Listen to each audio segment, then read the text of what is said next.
Welcome to Ask a Tax Nerd. I am Kristy Pack, IRS Enrolled Agent and owner of Pack Tax, Utah's highest rated tax nerds. And I'm excited today. We have a really great question on Ask a Tax Nerd. We're going to be answering a question from one of our clients, Susan, on some inheritance that she has received from her mother.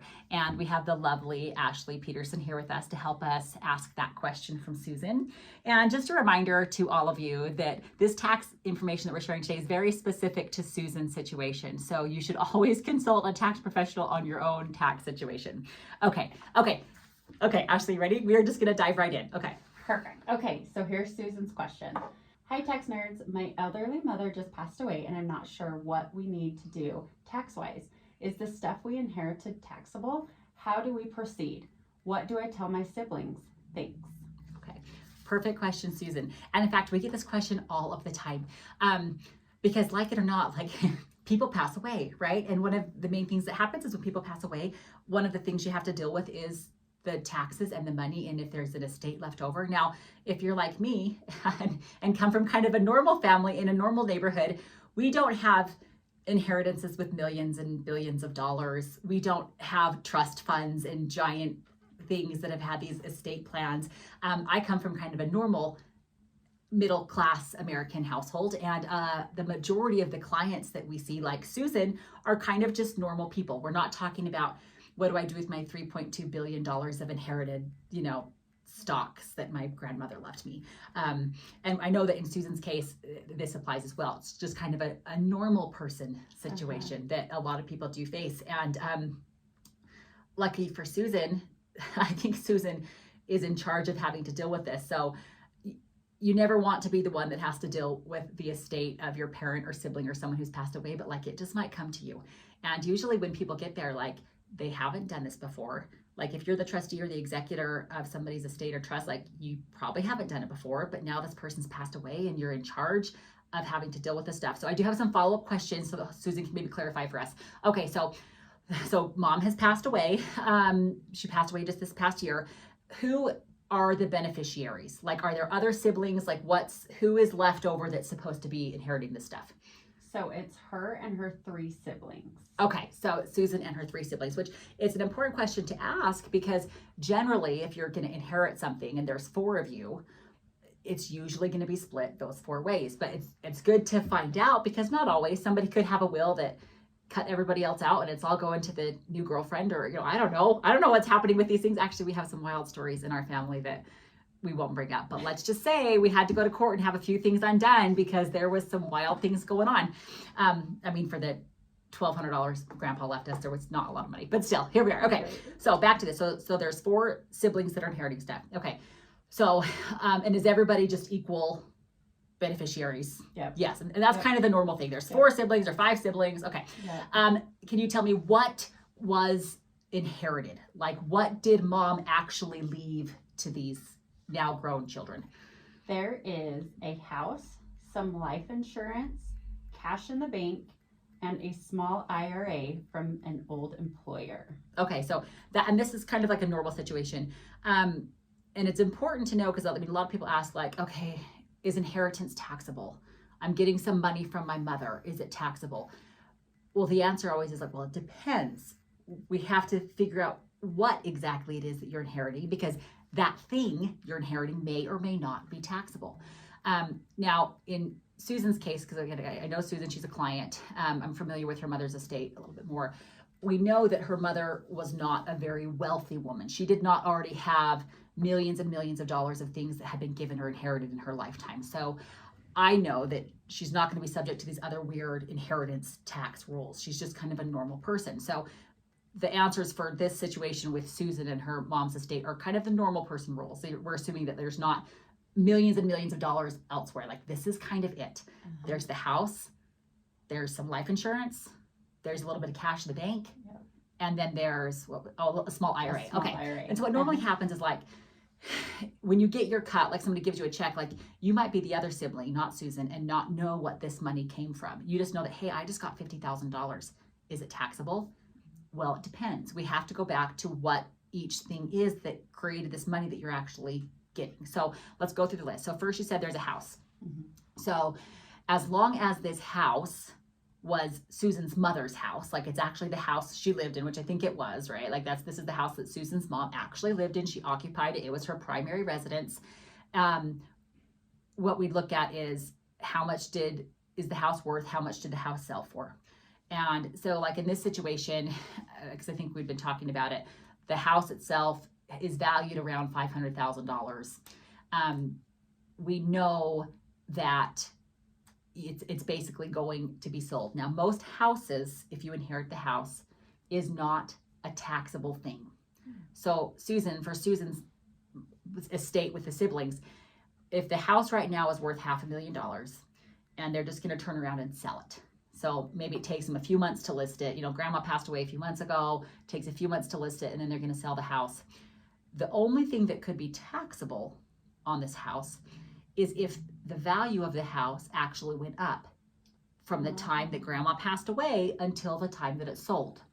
So now, most of the time, if grandma dies and then you turn around and list the house, get it cleaned up, sell it, the house isn't going to go up a lot in value. So this is why, like, sometimes people be like, oh, I heard that, like, if you inherit a house, it's not taxable. Okay, well, usually, but it depends. So yes, like, you get to inherit that house at the value that it is when grandma dies. So, like, even though, let's say grandma spent $35,000 on the house and she lived in it for 50 years and she only spent $35,000 on it, and now you as the siblings get to sell it for $500,000, like, shouldn't that be taxable? No, not under the current laws, because you beneficiaries get to inherit the house at whatever value it is when she died, which is $500,000. So if it was worth $500,000 when she passed away and then you sell it for $500,000, there is no gain. The house didn't go up in value from when she passed away to now when you're selling it. And sometimes, actually frequently, if you sell the house fast, we can see that the house might actually show a loss. Like, maybe you inherited it, it was worth $500,000 and you sold it for $500,000, but you had to spend $80,000 between the junk removal people and the carpet cleaner and the closing costs and the realtor. So really, you didn't get the $500,000 from the house. You only got $420,000. Well, in this case, it's actually going to push out a loss that it's not only is it not taxable to the beneficiaries, there's actually going to be a little bit of a tax benefit because there's this loss that's going to go to each person. So most of the time, and in this case with Susan's situation, the house itself not taxable. So let's say you sell it for $500,000, you split it between the four of you, no tax. You each got $125,000, no tax. It's not taxable. It's not going to factor in and change your income on your tax return. In the cases that it would, this would be like, let's say grandma died 3 years ago and we were going to sell the house, but we didn't. Instead, we decided to rent it or to just leave it. And it just sat there, whether rented or not, for 3 years while we were figuring out what we're going to do with it. We didn't know. And if in that time, the house that once was worth $500,000 now is worth $620,000. And so if we sell it, down the road at $620,000, now there's going to be a taxable thing that needs to be reported and taxes paid on, because now there's going to be a gain, not from what grandma bought it at from $35,000, but like, what was it worth when she died? It was worth $500,000. So if I sell it for $620,000 down the road, now there's $120,000 of something that's actually taxable now that the beneficiaries are going to have to deal with. So an easy way out of this is to sell the house fast, before it goes up in value. Although you'd like it to go up in value. It would mean that you got more money for the house. Even though you had to kick in some tax, you'd be making some more money. But in this case, Susan, for you, the house, not taxable. Let's see, what else was there? Life insurance. Life insurance proceeds, not taxable. So let's say, she had a small life insurance policy for, $50,000, not taxable. It doesn't matter that it was used to cover the funeral costs or the burial or her hospital bills, doesn't matter. The life insurance, not taxable. Same thing with cash in the bank. Grandma had a little bit of cash in the bank, and so that got split between the people, not taxable. So far, like, the big chunks of money that have actually been distributed, the proceeds from the house, the life insurance, the cash that was in the bank, not taxable. Same thing, like if she had a car or she had some furniture, things that were sold or liquidated, that stuff's not taxable. The last one I think said there was a small IRA. So this is one where, wait a minute, there could be something that is taxable. If this IRA was a pre-tax traditional IRA, which probably it was, most of them are, then this is taxable. So let's say that grandma had a $10,000 IRA and there's 4 of you. So it's going to get split $2,500 to each of the 4 siblings. That's going to count as taxable income.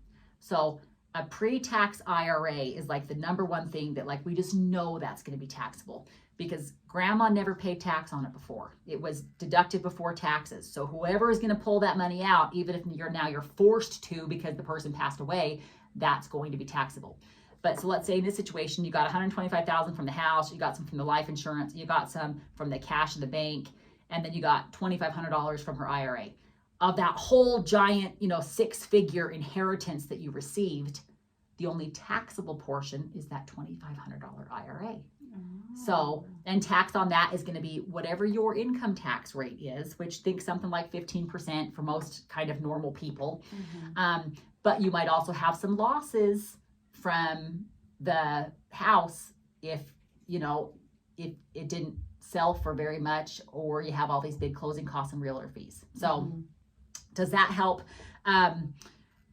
Again, it's different with these things, and I'm sorry, Susan, that you have to be the one that's in charge. It is never fun to be the one that's in charge, and we see so many siblings fighting that maybe didn't fight before, or now are just fighting over inheritance stuff. So this is also maybe a good plug to remind people, like, please get your affairs in order. Like, is there a trust? Is there a will? Do people know what's happening? Do you know who's going to handle things? Because another question that we would ask for Susan is, well, Susan, was there a trust in place? And I don't know, did Susan have a trust? Yes. I mean, Susan's mother had a trust. Yes, she had a trust. Okay, she so did have a trust. So with that, like, this matters because it's going to impact how these things are reported, right? Because most of these things need to be reported somewhere. Even if they're not taxable, it still gets reported somewhere. So if there's a trust involved, the easiest way to report all of these things is on a trust tax return that can show the sale of the house. It can show it could potentially even show the IRA or other income that could be taxable here. And then that trust does all of the paperwork, that trust tax return, to then give to each of the beneficiaries so they know what to report on their own taxes. So a big piece of advice, if you are a trustee or an executor of a trust and something like this happens, you should be calling your CPA or your tax professional like ASAP, just to get the details, to know what's going to be the process of filing all this stuff, because you want to let the siblings know long before tax time what their tax consequences are going to be. Like, how much of this, I got $100,000, is it taxable? How much tax? Well, you can run through those scenarios and know way ahead of time. And also you'll need to let them know, is there going to be a trust tax return filed? Because if there is, then those siblings have a piece of paper that needs to come from that trust tax return that they need to use on their personal taxes. So like, the trust needs to file before they file their personal taxes. There's just a lot of steps that can impact all of these beneficiaries. So basically, if you are in charge of the estate, you want to start dealing with this really soon after the person passes away. You don't want to wait clear till tax time and then figure it out then. No, it's like, you can wait till after the funeral. You don't need to run in like day one, right? But you want to get these things in order so that you can be very clear in communication with especially when there's other beneficiaries involved. Like, you want it to be clear. You want everybody to be able to anticipate what the taxes are going to be, and you want to be super conservative. If you're going to need to hold money aside for tax on the stuff, you want to do that for the beginning. You don't want to distribute money to people and then have to call it back to pay things. That's never a good idea. So anyway, I'm sorry if that's you, that you have to deal with all of the things with the trust, but we do have the answers on those.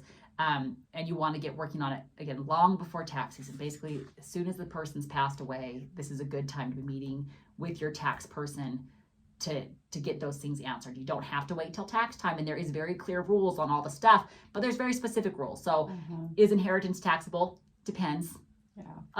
Most of it, no, but it could be, so it's a very loaded question. So you just want to make sure that you get some help on this one. So thank you, Susan. Thank you, Ashley, for giving us and standing in for Susan on this. And thank you, Susan, for your question. And I hope this can help some other people that might find themselves in similar situations.